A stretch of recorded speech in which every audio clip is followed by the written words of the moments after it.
Today is not my ordinary day kasi ngayon ay pupunta tayo sa Lakbay Likha, a digital creative roadshow by DICT Region 4A Calabarzon.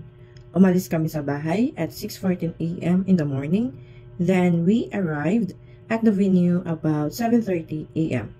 And then I met with Christine and her hubby. Siya ang nag-invite sa akin sa event na ito. Isa nga pala kami sa mga exhibitor at nag-collab kami dito sa event na ito.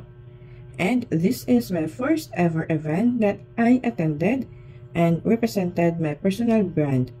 Nakakakaba at nakaka-excite ang feelings ko dito guys. Halong-halong feelings. So, ayun na nga, as the event started, ay dumating na yung mga participants and mga speakers sa booth namin. At first talaga guys, ay nahiya akong mag-approach sa kanila because I'm an introvert type of person. Pero as time goes by, ay natutunan ko na din kung paano sila kausapin and nag-enjoy na din ako sa process na ito. And then, Christine and I ay nagkaroon ng presentation do sa stage. A short presentation lang naman about our business.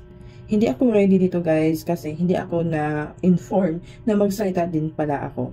Kasi talaga guys, wala sa plano na pupunta ako sa stage and present the business. I was trembling, sobrang kabado ako, kasi on the spot nga ang mga pangyayari.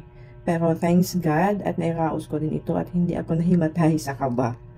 I would say attending the event is not a waste of my time because I've learned a lot from speakers about design, animations, and storytelling that I can apply on my business.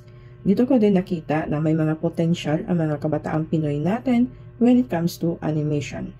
Most importantly, I realized that God won't give you a task that you can't handle.